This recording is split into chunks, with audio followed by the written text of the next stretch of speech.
Okay.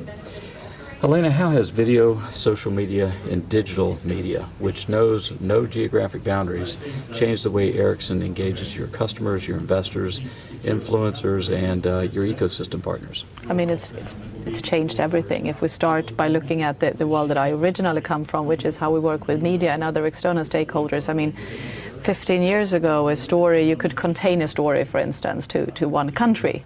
That doesn't exist anymore because everything spreads immediately from one place to another. So that means that you need to have a global approach to everything you do.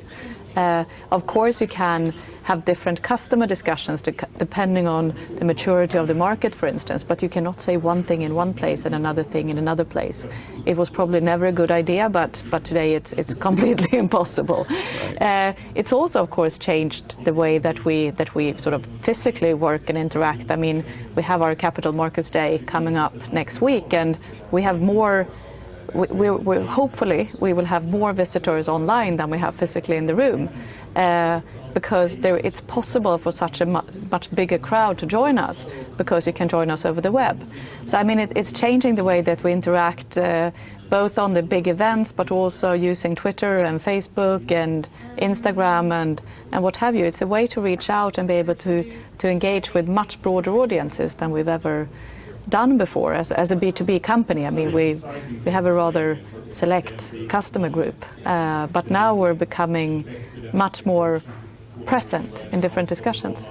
How's that changed the types of people you recruit and the skills that you recruit for? It's changed a lot and not changed so much. Of course, you have more technical specialists.